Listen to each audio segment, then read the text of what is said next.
Hello, I'm Sterling Edwards. Let's take a few minutes and paint some clouds. Skies in a landscape can be very dramatic, and there are as many different types of clouds as there are landscapes. What I want to do right now, instead of trying to cover the whole gamut, I want to show you just how to paint a really nice, watery, loose-looking watercolor sky with transparent watercolor with some big cumulus clouds. And we're going to spend a few minutes discussing the physics of a cloud. Clouds are actually three-dimensional. Quite often we see paintings where they've put some water down and they put some color in and they blotted out a few cloud shapes. So you get the general impression of a cloud, but sometimes you don't get the real feeling of a three-dimensional object. Clouds are dense. They usually have a shadow on the bottom. These are the things that can really enhance your landscape, especially if the sky is the main focal point, which a lot of landscapes have a very low horizon.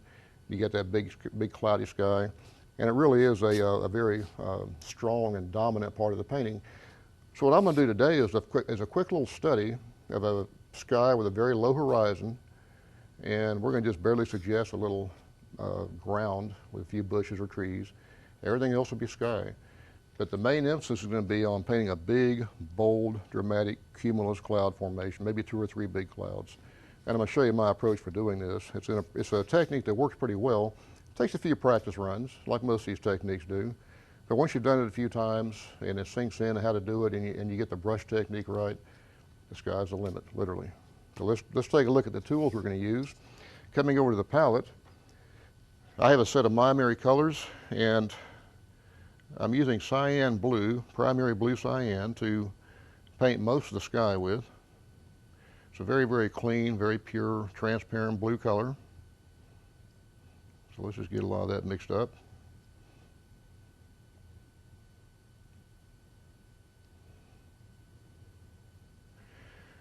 Now I'm also going to put just a little tiny bit of violet in some of these clouds. I'm taking just a little bit of permanent violet bluish and mixing up a nice watery mix of that. We're not going to use a lot of that, but sometimes just a little touch here and there gives the cloud a little more interest. And I'm also using Payne's Gray.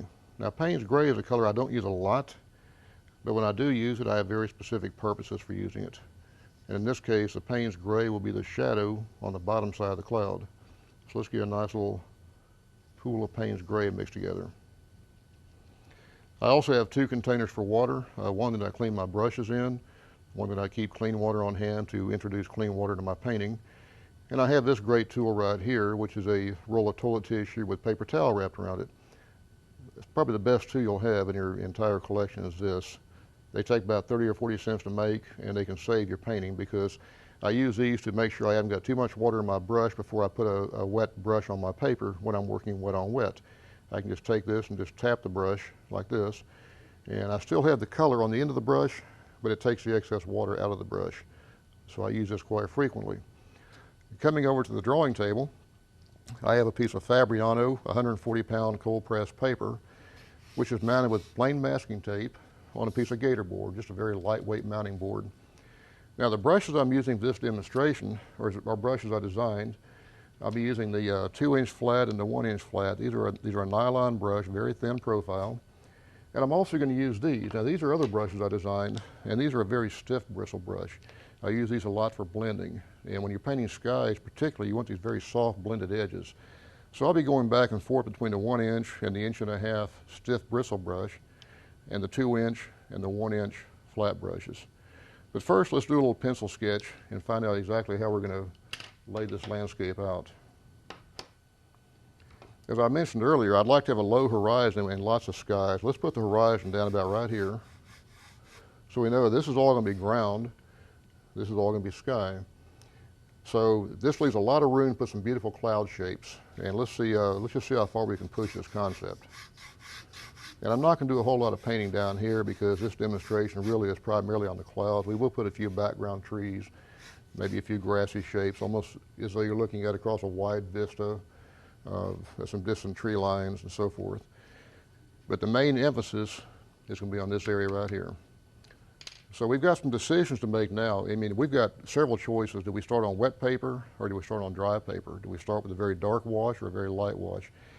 My suggestion usually is to start with a very light wash, especially when you're doing clouds, because these clouds, although they're white, they still have color in them.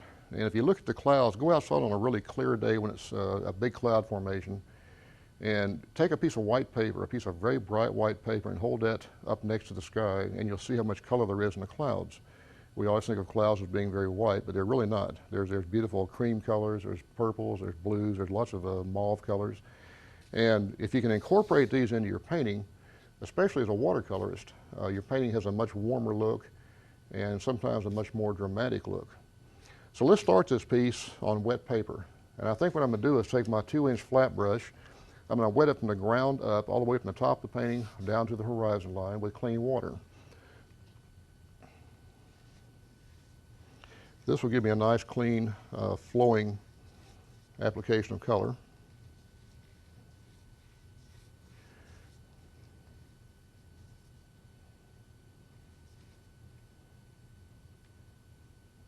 I'm taking it right down to the tree line or the horizon line.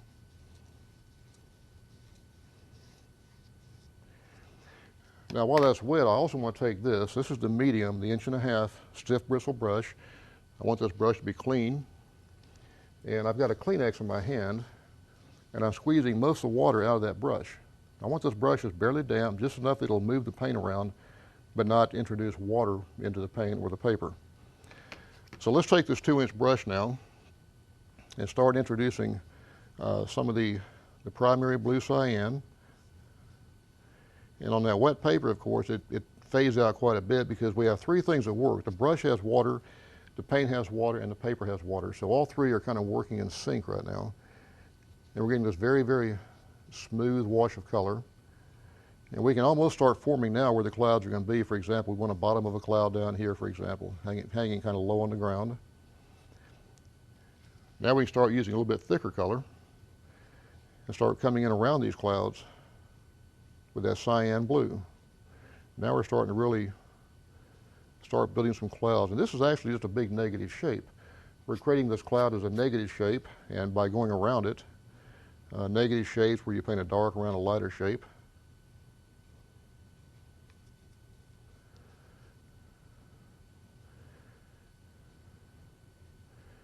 And before my paper gets too dry, let's also take just a little bit of that Payne's Gray that I mixed and come down here and put a bottom on the clouds.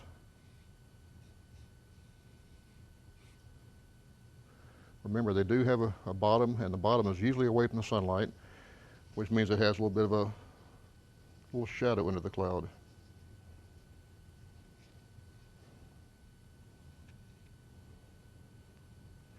Now I'm going to take the stiff bristle brush, the one that's barely damp. I'm going to come in just very lightly, soften some of these edges. And you may not hear this on the microphone, but you can actually hear this brush kind of scrubbing into the paper. And I'm softening that shadow so it kind of comes right up into the cloud. So we're already starting to get a little bit of a cloudy thunderhead kind of look. Now let's take the 1-inch brush. This is the 1-inch flat brush. Let's take a little bit of that violet and a little bit more of the blue. Use the blotter so it's not dripping wet.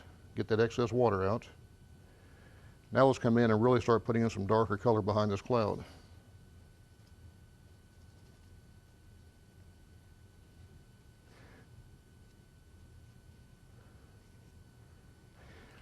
I'm thinking about the outside edge of that cloud. As I've mentioned before in other demonstrations, the outside edges are very important because they're what tell the story. Now let's do a little softening. So the idea behind these clouds is we want some edges to be somewhat hard and some edges soft. So you just get a nice balance of hard and soft edges, and you start developing a very strong cloud by doing this, a very strong sky. And if you look inside the cloud, there's lots of color in here. But yet you also have just a lot of movement on the outside edge, which says there's a big billowy thunderhead or a big cloud coming in.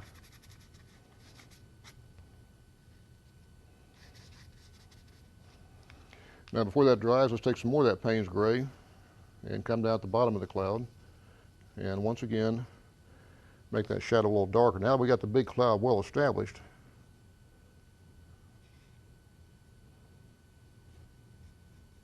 And I'm taking some of that shadow right up into the cloud in a few places. I'm taking the bristle brush that's clean, and I'm scrubbing it in.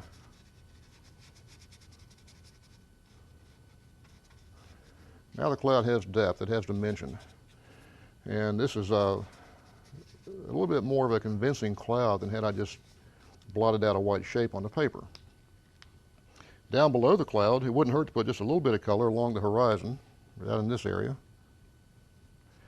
And again, I can take the damp brush, kind of scrub that out.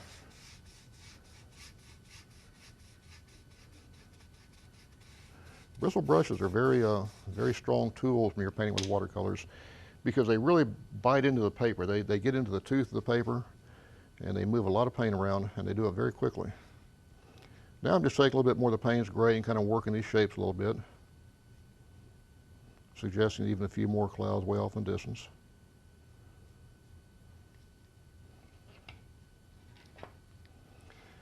And I think I'll wash that bristle brush out and get some more Kleenex. And again, squeeze the water out of it, that's so important. And come in here and just start doing some more blending. You got a very strong cloud now with a little bit of blue on the horizon. And since we're kind of playing with this different ideas, let's put a little bit of a suggestion of a tree line along the horizon. I'm taking some brown steel to grain, which is a very clean, transparent brown. And I'm taking some of the permanent green deep. Let's suggest a little tree line way off in distance. Now I'm doing this for two reasons. One, it gives me a chance to kind of make the scene look a little bit more complete, but also this gives this cloud a sense of scale. By putting that little tree line back there, we know trees are pretty tall, and when you put something like this along the horizon, it really does give everything a sense of scale. You realize just how big that cloud is now in comparison to the landscape. That's an old trick the great masters used to do. I've been studying a lot of their works for years.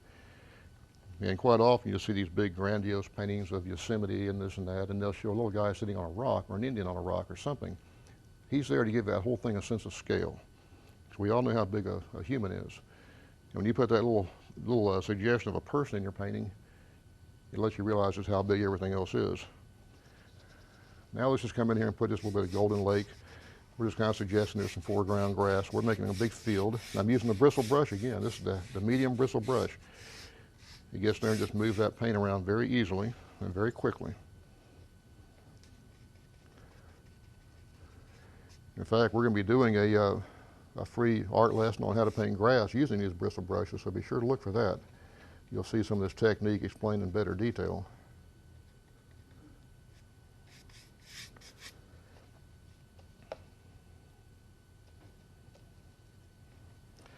So, and of course, things typically get darker as they come forward, so I'm putting a little bit more dark in the foreground.